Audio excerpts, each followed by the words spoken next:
Before I start the video off, man, let me just say condolences to all the 2-6 on Damon down in the back of the yards. And this guy, from what I heard, was not part of that life anymore. He had left the streets, from what I heard. Can't say if that's true or not, but condolences to everybody over there. And this is one of this area. What's going on over there is really a tragedy, man. As far as Chicago, like most areas of the city, it's the same ethnic group on the same ethnic group. It's like Mexicans fighting other Mexicans. Over something that they don't even, like, you ask somebody like how this all started, what it's about, like they can't even tell you like how far this goes back or what it started over, any of that. It's like they're just fighting for the sake of fighting. Nobody's getting anything from it. The main guys, the main players involved over there is the Saints, the 2-6, the Razas. It's in like a perpetual war, and so many innocent bystanders get killed over there, man. And one thing I just want to say real quick, the 2-6 were not involved in what was going on 2 summers ago with the whole black-brown thing. There was a rapper, Wacko Dog, I think. He was a 2-6, but I'm pretty sure he's from Little Village. He's not from Back of the Yards. And he wasn't involved either, but he had made a live video kind of commenting on it, talking about, like, you guys are messing up your own neighborhoods. And that kind of gave everybody the impression that the 2-6 were part of it, too. It was really the Kings, and the Kings were the only ones I know of. They had a homie that was killed downtown, and there was some like kind of inflammatory posts made about it. The Kings were really the main ones, and anybody else I don't know, but I'm pretty sure the 2-6 were not involved in that. But the Kings eventually squashed it. Shout out to Bo Deal. He went over there and arranged a peace. So condolences to them over the loss that just happened down there, even though this guy wasn't officially part of the set anymore over there. The last time I made a video about these guys, I think, was when Stain Savage got killed, and that was another big loss too. But hopefully someday these guys will wake up and stop the back and forth, stuff over there, because it's really senseless over nothing. I was gifted a copy of the gang book that CPD puts out. This was about like probably 5 years ago. I was gifted a copy of that, and when I was flipping through the part that had the Gangster 2-6 Nation in there, there was a picture of a guy who went by the street name Maniac. Now this book is old, and a lot of it is kind of dated. Some of the information is not current in there, and this particular guy was one of the things that was really, like, as far as today in 2022, you couldn't get accurate information on him from that book, at least at this point, because he wasn't gangbanging anymore, from what I heard.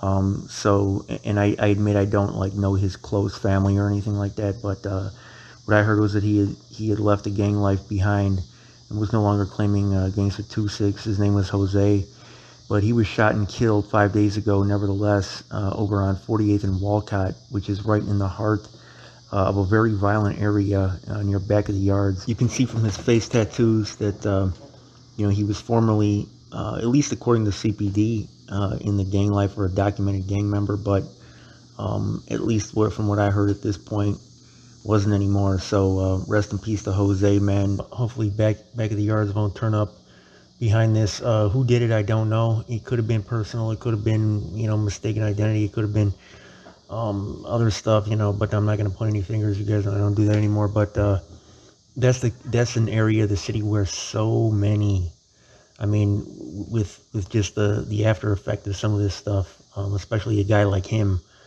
who's known by so many people over there, the after effect of this often catches many innocent people and kids. That is an area of the city where I think that's probably the area of the city where the most innocent bystanders get killed. And it just, the tactics they use are just so unbelievably reckless. You can't believe it, man. Because those Mexican gangs over there, they come through with those choppers, and, they use the rammers and everything. They do things where there's like a very high rate of civilian casualties, bullets flying through houses, hitting little girls and all that kind of stuff, and it's just terrible. And all the people that are trash talking about this is not the time to be doing this, man, because this life is short. Eternity is long. It's not the time to be doing that. Everybody's got a turn. We all got it coming. So, in that gang life too, a lot of these guys that are woofing are claiming gangs and stuff.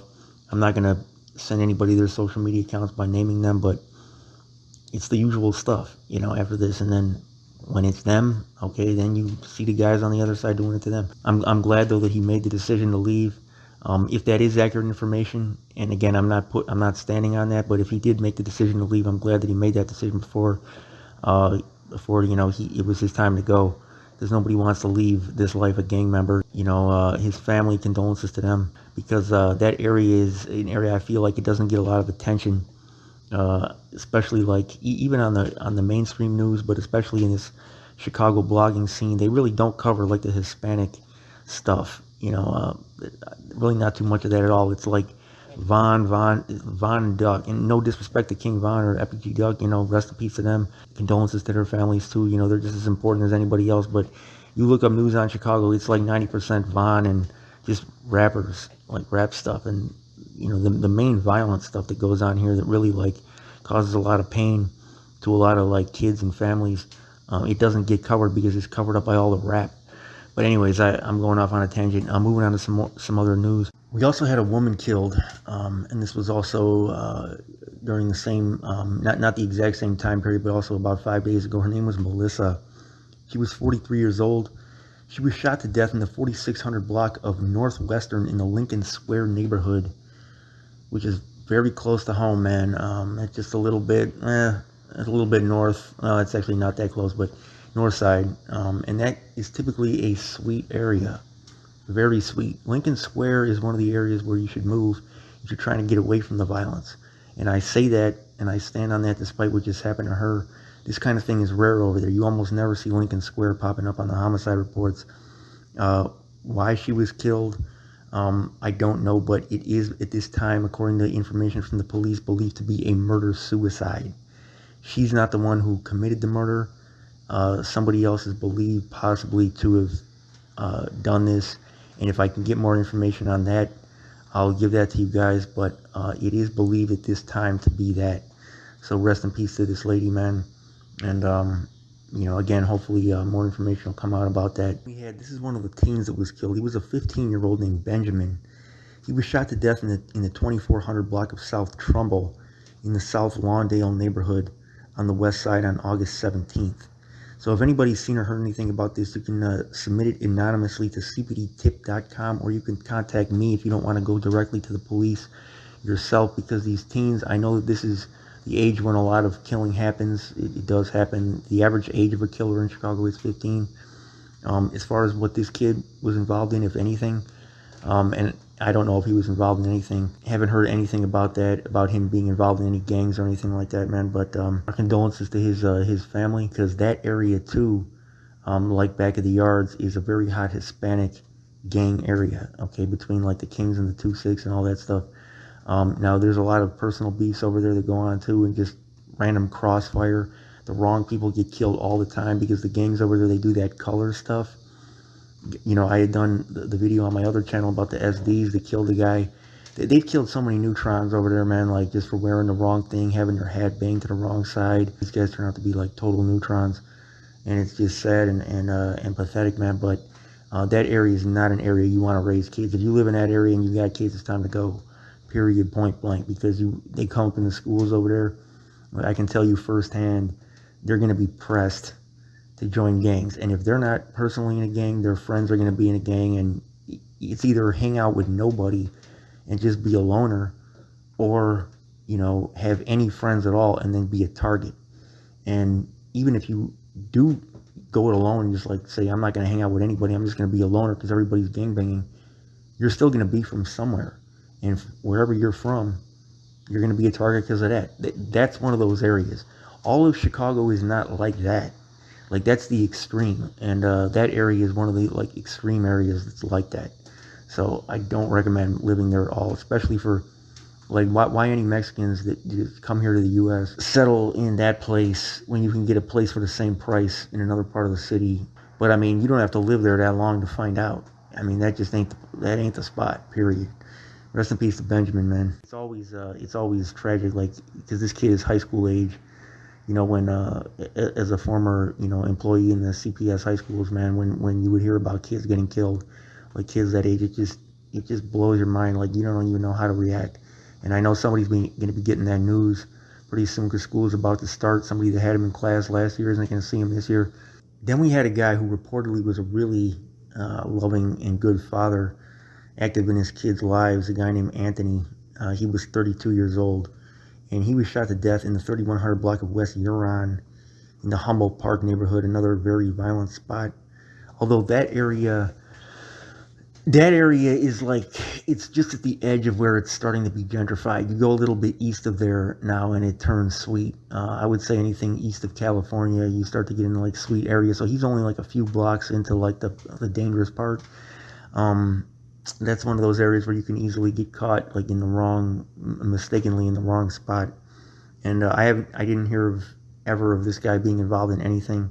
All I heard about this guy was positive. So I don't know what this was, or if it was mistaken identity or the wrong person or what. But yeah, that took place over there on the west side. Rest in peace to Anthony.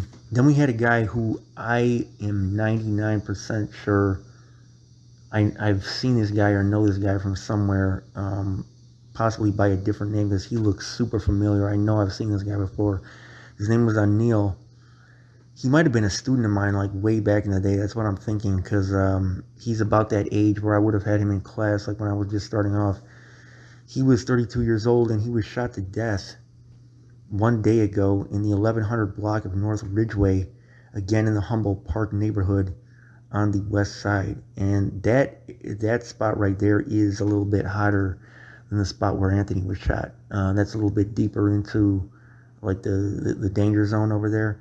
And this guy, based on his name, I'm thinking was like maybe Middle Eastern or possibly even like Pakistani or something. So that's just a little midweek update for you guys, man. I got another update coming hopefully either tonight or tomorrow, because there's been a lot going on over the last few days. And I want to keep you guys posted on that, man.